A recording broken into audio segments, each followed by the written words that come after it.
Welcome to Everyday People to Entrepreneurs, where we dive into the real stories, the real grind, the real success behind the journey. I'm your host, Hope Berrien, product developer, entrepreneur, and the woman behind Mumbo Spice and Product Empire. Today's episode is special. We're talking about the blueprint, not just an idea, but as a way of life. My guest today knows all about discipline, faith, and focus. He's a professional NFL player who's been in the league for 4 years. And his journey is a living example of what happens when preparation meets opportunity. We're unpacking what the blueprint really means, from the early grind to the big league, and how those same principles apply for life, business, and personal success. So get ready to take your notes, get inspired, and learn what it really takes to build your own blueprint for greatness.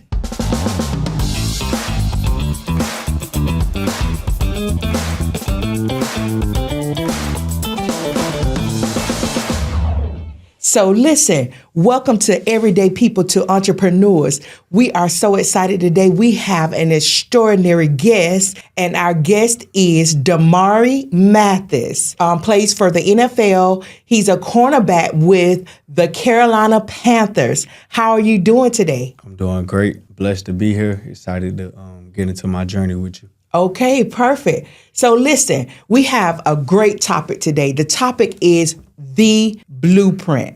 Okay, so the first question I have to ask you, Damarri, did you envision yourself being where you are today as an NFL player? Yeah, since I always could remember, I always had like a strong passion and love for the game of football. Where I'm at right now, with all the hard work and everything I put in, this is what I've always been wanting to do. So yeah, I always envisioned myself to be here. Okay, so when you were growing up, was it something, an experience or something that gave you an idea to become an NFL player, or was it just a strong passion innate that you just knew you were going to be an NFL player? I would say I always had that love for football. So like any way that I can be involved in football, be around football, learn football, be a student of the game, just be connected, if I may. I just feel like that was the main and initial attraction. And obviously, if I'm doing that and I want to be around football, the type of person I am, I want to play at the highest level. So where I'm at today is the highest level. So I feel like that's what the initial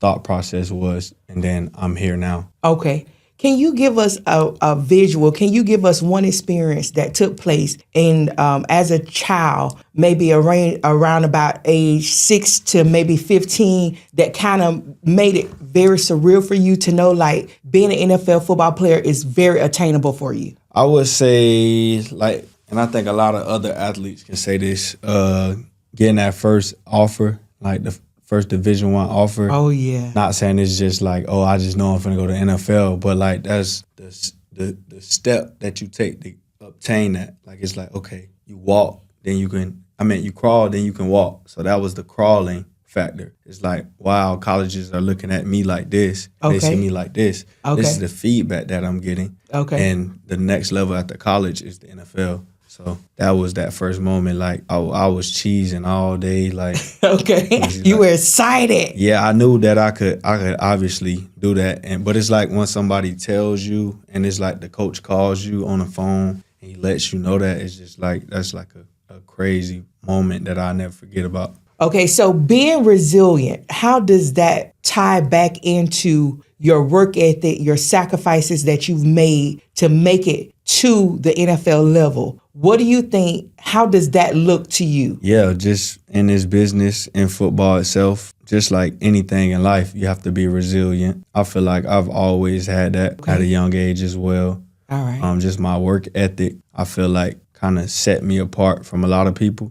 Okay. But initially, I feel like my athleticism and my talent was also a defining factor. Yeah, a defining factor. But I feel like once you match that with work ethic, then you get those special type of players, you know. And obviously, to make it to the NFL, which is like less than 1%, you got to be a special player. I mean, there's a lot of factors that go into it, you know. Okay. You know, you have to healthy and right situation and all these things and, be blessed by God because there's a lot of different factors just to get there. Okay. But I feel like being resilient is a key factor. And I think a lot of young athletes should take heed in that and incorporate that, in their journey because it's a big thing. I know you made some major sacrifices to get to where you are today in the NFL. What friend circles, family did you have to leave behind, you think, to get to the level that you are so you can stay focused? We're making sacrifices to obtain a goal or be where you want to be in the future. I don't feel like you can be normal, especially like getting to the NFL, in which what I did. Can't be partying all the time. Okay. You can't hang around and do what everybody does in high school.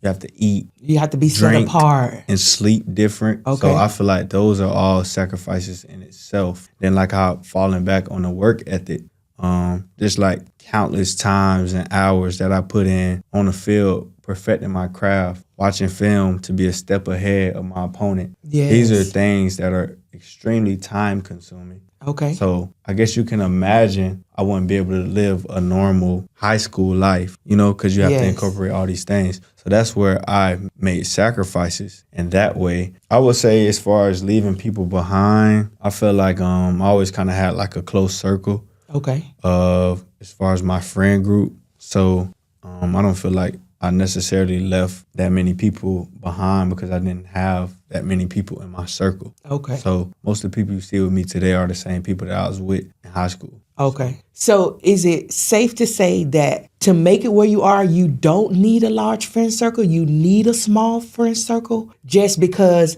it's less distractions, less influences? I mean, I feel like everybody is different. Okay. Me personally, I do like support. I like friends and family, but just to be quite honest with you, I don't feel like I need a lot of people. I have to have the right people. The right people are going to guide me to where I need to go. Okay. And I feel like having a lot of people is just a lot for me personally.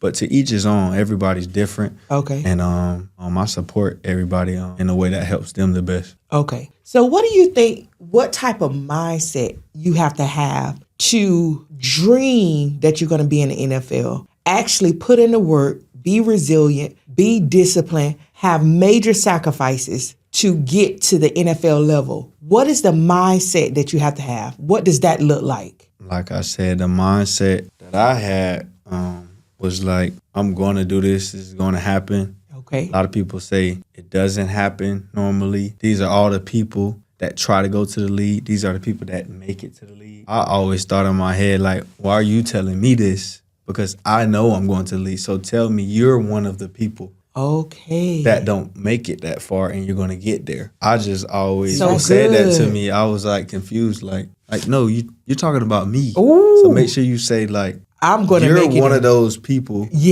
that are the minority that will make it. You're less than 1%. Okay. So this is different for you. Oh, that's how I wire my brain. Oh my God, that is so good. So mindset is very important to a very important contributing factor to how do you get to that level of competition. Okay, so let's talk about your body. Listen, I'm gonna say this. When I see an NFL player, I can spot them from a mile away. Because when I tell you, you guys you look alike.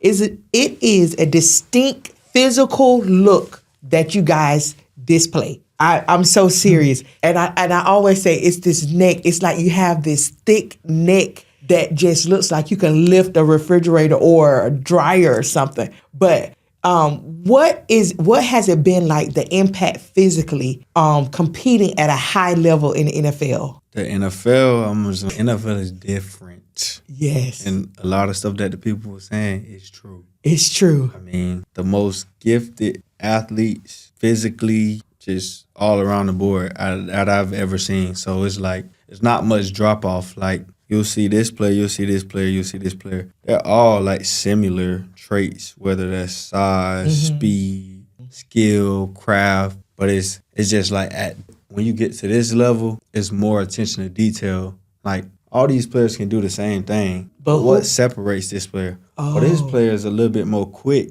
when he come out the huddle because he watched enough film and he knows what's going to happen before it's going to happen. This player might be a little bit more slower at processing that. He might get the call and be like, oh, thinking about all this. This player might be like, oh, I already seen this, that, this. If this happens, if he motions right here, I know this play is going to happen. So I'm anticipating motion. It might not happen. But if it does happen, I'm going to step ahead. And that's how you get splash plays like pick sixes. Impact plays. Like those plays that you see in the NFL where it's like a crazy play, I'll say most of the time those plays are, you already got an idea of what's going on, some type of alert. Okay. So I feel like just like things like that separate you. You know, obviously working on your craft. And I'm going to go back to saying like how you recover, like sleep, what you put in your body. It's so important. What you're doing your after diet. practice, cold tub, hot tub, whatever your routine. Everybody has a different routine because it's different makeups and different people, different players, different positions. But I would say the best ability is availability. If you're not available to be on the field, then how can we use you? How can you be a skill set to a team, help a team if you're always hurt? So I feel like a lot of people also need to focus on that. That's a key thing. Okay. So how important is it to work together as a team? I know you're on defense and I know offense. I know that kind of separates in practice, but how important is it to have your teammates, to have a relationship with them so that you can count on them in the game in real time in different plays? Because I'm sure some of those plays you really have to be a team and depend on your teammates. Team is like extremely important in every facet of life. Speaking on my experience playing football, a tight knitted close group of players that are like actually like brothers, they tend to like, you know, succeed because they understand each other. They have the chemistry. They probably might know, like, just for example, my position. Like, I might have a safety that knows me because we just have so much chemistry. We're always around each other. He knows what I can do. He knows my capabilities, and I know his. So he might say, oh, Mari, I know that this is the call, but I kind of know what they finna run. And I know you can jump this. I know you quick enough to do this, and I got you on the back end. So it's like things like that. The coach might not tell you to do that. Yes. But y'all have that understanding. You like, oh, I know he's going to be over top because he's telling me to jump it because he know I'm fast. Yes. But it's also another line of trust. I have to trust that he's going to be there. Yes. And that's just the chemistry and that's teamwork. Yes. That's how you accomplish something. That's how you be good at things. Okay. That's just in life. Like you need that in everything. Like when I was in Denver, we made it like almost an obligation that we had to eat. Well, it really was an obligation to go get dinner with each other every Thursday night. So that was like something that we just always did because we got to be around each other. We want to know each other. We want to get to know each other. And then that's just going to help us create the chemistry, the bond. And then it's just like we're going to play harder. You're going to play harder. We don't want to let this person down. So when you were walking into the podcast, I saw you have a tattoo that says family on there. Oh, yeah. Yeah. So how important was your support system, your family, your support structure growing up from elementary until now, NFL status? My dynamics were, I had my mom and my dad, which is you. You're my mother. Yes. In my life. Absolutely. Most of my life, separate households. I did get to see early on how that two-parent household does look. Okay. But I didn't feel like it affected me with the split up. But you supported me in every way. Went to all the practices, all the games. Yes. Most parents didn't even, did half of the stuff that you did. So I appreciate you for that. You are so welcome.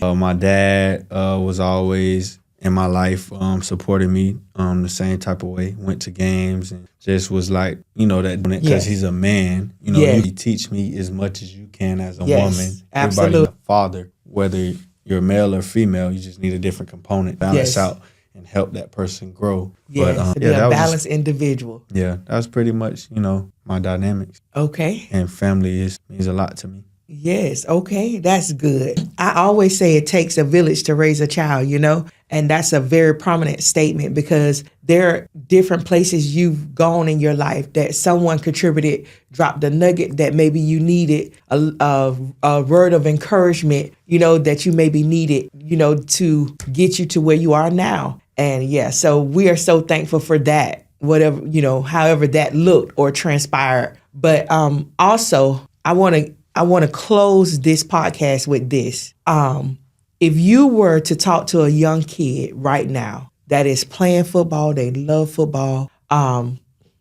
what would you tell them? What can you tell them that blueprint looks like to encourage them to take the necessary steps to get to the level you are right now? First off, I would say the mindset. Don't be scared to be different. Yes. You know what I'm saying? So, I mean, a lot of people might look at you this way or that way because the normal person does this. And it's just the mindset like, I'm not normal, so I can't do this. Yes. And this is what I have to do to set myself apart and achieve what I want to achieve. And that goes with everything. Work ethic, being a team player. Yes. Working within the team, like we talked about. And just being different. That's the big thing. You just gotta being be set different. apart. Yeah, because if you think about it, like just think about all the best players like Michael Jordan, LeBron, Kobe Bryant. These are all players, like, if you probably talk to them, and I'm pretty sure they have it on podcasts or they came out about it. A lot of the things that they did in their life was different. It's different. And they're like, a lot of their friends probably like, yeah, we knew he was going to the league. Yes, absolutely. Being your parent, being your mother, I just want to say that you've always definitely been different. I think to be set apart is a part of knowing that you're going to exceedingly accomplish great things in life, whether it be NFL, whether it be political office, whether it be any environment. I just think that most people that become very successful, they have a set apart lifestyle. You can kind of see it in people. Their mannerisms are different. Their dreams are different. Their visions are different. So, I think for my viewers, I just want to let you know, being different is okay. And most of the time, it's what's going to set you apart to know that you're going to accomplish great things, if that makes sense. They might not see the vision once it's in your head, but they'll see it once you achieve it. Yeah. They're going to be like, wow, we never knew. You took all this and you actually set out to do what you did and you achieved it. What was that one time that you could really almost grasp that you were actually going to be an NFL player? What was that one thing that occurred that made you say, I can do this. I'm going to be this. Okay. So I'll give you another example because we talked about the first offer. Okay. It's different steps. And when I was in college. What college team did you play for? I went to the University of Pittsburgh, Elder Pitt. I would say, I don't know, I was making a lot of splash plays, here and there. But I got my first start my sophomore year. But I would definitely say my junior year, I don't know what was going on. Well, actually, I did know what was going on because, the work ethic, the time, the discipline, the resilience that I had and what I put in. Like that whole camp, I came out running hot. Yes. First game. Okay. It was like play after play. Who is this guy? That's what a lot of us like. Who is this guy? Okay. I had a new number. That's 21. Who was 21? Yes. And it was just like that year. It just felt like it was easy. Yeah. Slow down for you. I was a lot faster. Yes. At making decisions and I wouldn't say it wasn't actually easy, but it was easier. Okay. Yeah. And I was just like, wow, like it's just like the type of plays that I was making. It wasn't. These are plays that you see on Sunday. Okay. So that just let me know on my own, I'm making that. Like I know I could do it, but it's just like it's surreal. And then I was like getting recruited by agents and stuff. Yes. It's just like that's the next step. That's the you next get an step. Agent, you go to the league. I mean, you get an agent, go to combine, you do all that stuff, Senior Bowl, then you get drafted. So the agent was like no brainer. Like I already knew that I had what it took because the plays I was making. Okay. And that solidified it. Okay, so how was this probably one of your best days, the draft day? How was that draft process for you? Oh, man. Yeah, how was that draft process? Were you excited? Yeah, I was excited. Okay. But a lot of people don't know. There's a lot of pressure. It's a lot of pressure. A lot of uncertainty. Like you don't know what's going on. You don't get to draft yourself. Okay. You don't know who likes you.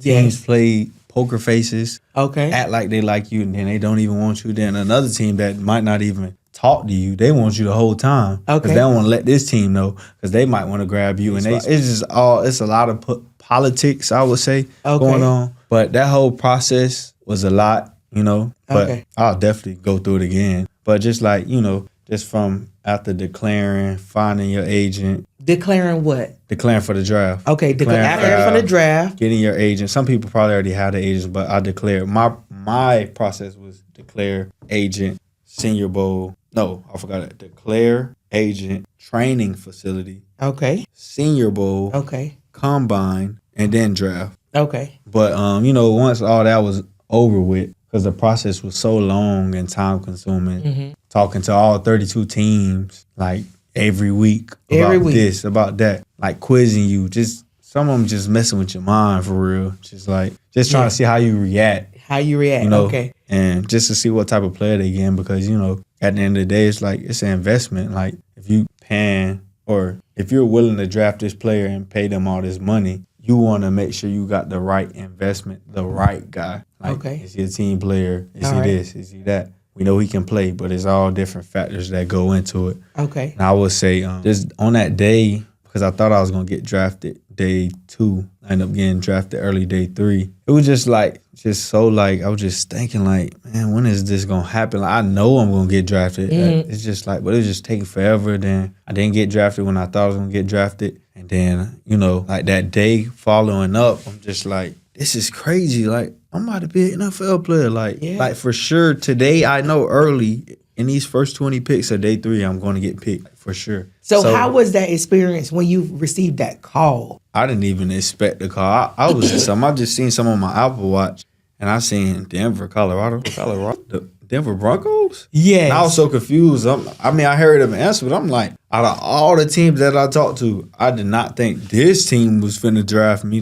They talked to me a couple times, but it wasn't oh yeah, we want you. It was more yeah, you did a good job. Okay, we'll get up with you. I think one thing that we both as a family realized is, based off what you were telling us, is that the people that seem the most interested are not the people that are going to actually strike first to draft you. No. It is kind of ironic, right? Yeah, it is, because I remember it was that I really thought I was going to go to, and they ain't draft me, and I was so confused. I took a 30-day visit there, and I'm when I went there, I was it feel like I'm already on the team. I know. Okay, hold on. I got to stop you. You say you took a 30-day visit. What is a 30-day visit? What was that? So explain that. It's actually called a top 30 visit. It's the top draftable athletes. It's a 30-day period where teams can bring them through their facility. Okay. And tour it. They go over all the stuff with expectations, medical equipment, weight room, nutrition. It's they're giving you the rundown. You're just getting there. Okay. But you're not a part of the organization, obviously. Okay. And then, oh my God. Every team is different, but it's you get to talk to obviously you're going to talk to all the coaches. Yes. And it's every environment is different. Yes. You might have coaches getting on you. They might teach you what they do, how they do it. Okay. And a quick span, they regurgitate it. What we told you. Oh, wow. And it's That's what I'm saying. Everybody different. I remember it was another 30-day visit. They was just like, what I did? What I tell you? What is it? Be louder. They just all over the place. Like, I just learned it. And I'm like, this is what it is. And I'm just like all over the place. I'm like, I mean, obviously I'm different, so I can deal with it. Yeah. But I thought it was funny. It was a great experience. And then I did it. It was I did it in the suit. So it was like, they was sitting there laughing. I don't know why you came in the suit with this. Because I'm doing a walkthrough. I'm running back and forth. I'm saying the calls. They're like, what we supposed to do right here? If the tight end shift right here, what's the call we give to the safety? Then what you doing right here? I can't hear you. Not loud enough. They're not going to be able to hear you on that field. It's going to be this many players out there. We can't hear you. I'm like, yeah, this is funny, though. I was laughing at the same time, too, when it was done. But it was like, I did a really good job. Okay. So you handled the pressure really well. I thrive in pressure. Ooh. Pressure do two things. What? Bust pipes or make diamonds. Ooh. Looking at a diamond. Oh my God. Okay. Well, listen. Since you are an NFL player, a millionaire, might I add, how is the attitude? How is your attitude or the attitude of players in the NFL? Are they like cool or are they like arrogant? What do you experience in the NFL? And where you go. Okay. I was blessed to go to an organization with players that got the right people. Every organization don't have the right people. Obviously, you can see every team is not winning. Yes. So most of the teams that are losing, they don't have the right people. It's a lot of different things, but it's people in that organization that's not the right people. Okay. But I went to an organization where it was a lot of good men. There you go. You know, and they were like genuine men, you know, genuine people that just was like, you know, the transition was smooth. Like, I feel like I'm a genuine person, so when I got around genuine people, we just all clicked. And it was just like, you know, I feel like it was just easy, like, to get along with them. But, you know, every team got people that are, like, not so likable. Okay. So we had some of those players like that, but you just got to know how to move with those people because, you know, they're going to be this way, and this is how they're going to be. So you know how to move knowing this information. Since you're in the NFL, I want to know, has your swag changed? As you can see. Let me stop. But yeah, it's definitely changed. I'm actually way more into fashion. Okay. I don't feel like I was that fashionable before. Like coming out of like, you know, I always could, you know, put things together, but now it's like on a whole nother level. Like, okay. And I don't know. I just have a liking for that. I feel like that's like a therapeutic thing for me right now. Okay. Like I feel like accomplished. Like when I put an outfit together, like piece by piece, it gives me a sense of like relief of like confidence, accomplishing something. Okay. And it's like, you know, when I put it together, it's gonna be that. You put it together. Okay. That's just how I feel. All right. All right. Now let me ask you this. When you look back over your life, and if you had to do one thing different, what would it be? I'm going to be completely honest. I wouldn't have changed or did anything different. I feel like I wouldn't like, you know, I wouldn't be exactly where I am today. And I'm like so proud of the man that I've become and where I'm at in my life, understanding myself, even just all the trials and tribulations that I went through and battled through. I feel like it's built something in me that I need for life. So I wouldn't want to change nothing because maybe I wouldn't be who I am today. And I really love the person that I am today. So I would say that. That's good. That's good. What does your future look like to you? What does Damarri Mathis' future holds? So I really like psychology. Okay. So major in psychology, but what will you be? What is the end goal in psychology? What would be your career? I could definitely like go to law school, like study for the LSAT, do that. And I got a bunch of friends that are already lawyers. Okay. I can do that. Okay. And like these are just like things that I know that I'm good at. Like I have a skill set in debating. Like I have a passion. Okay. I'm just like, and I kind of, it's like a competitive thing with me because I'm a competitive person. You have to be extremely ultra competitive to get to the NFL. Yes. So I feel like when, you know, like friendly debates and things, I'm just relentless. Yes. And I'm not going to stop until you see it how I see it and you believe how I see it. Okay. You know what I mean? And I feel like as a lawyer, that's a great skill set. That is an extremely good skill set. Okay. I just know like I'm good at it. Okay. So maybe that, and then, you know. Oh, maybe using your degree? I thought you wanted to be. I was thinking about that, you know. Maybe doing something with my degree as well. I don't know why I put that last, but there's no order. I'm just shooting everything out to you. Okay. I don't know. I do make music. So I'm not saying that I will make music, but that's an option. I have a lot of options. Okay. All right. And then for sure, like something with fashion. Starting my own clothing brand or something. Well, now, you know you mentioned a little rap. Mm-hmm. And you know you're here at Everyday People to Entrepreneurs. Can you give my viewers just a little taste of your rap? I don't got a taste right now, but if you want to listen to my music, Lil Mari on all platforms, LILMARRI, make sure y'all go get that. Oh, you ain't gonna give us nothing? I ain't got nothing. The proof is in the pudding. Okay. You can look it up. Okay. Music video might be on the way. Okay, music video. So you dropping some new music? Yeah. I got so many songs. Okay. It's ridiculous. Okay. But it's like that is another therapeutic thing for me too. And also golf. But, you know, I know y'all probably don't know what's going on right now, but I'm hurt. I hurt my ACL. Okay. The viewers don't know. So I can't golf for a long time right now. And I like golfing. Oh, you like and golfing? I picked that up Okay. from some of my friends in Denver. Okay. So it's going to take me a time to get back to that. But I need to get my form right, get my swing. I already got the golf swag. Okay. I'll show y'all that. You got the golf I got swag. the golf swag. Oh, I'm sure you have the golf swag. Better than Tiger Woods. Your swag is Better on. than Tiger Woods. Oh, But your golf swag is on fleek. The game ain't there yet. Okay. It ain't there yet, but the swag on point. Like, because I remember when before I went golfing one time, I'm just going to give you this quick story. Okay. I went to the best golfing course you can possibly go to in Colorado, where professional golfers go and they play. And I went there and I had my little fit all nice and stuff. And I was in a training room at Denver because I'm real close with the trainers and just everybody there. But the trainers specifically, I'm talking to them. I'm like, I walked in, they're like, woo! Like I had a hat, I had the one glove. Like don't play, Can you play like you look though? Get to it. They're like, man, you smooth, boy. We don't know if you can hit though, but you look like you Look good like as advertised. Okay. But yeah, there was then when I told them where I'm going, they said you going to Arrowhead.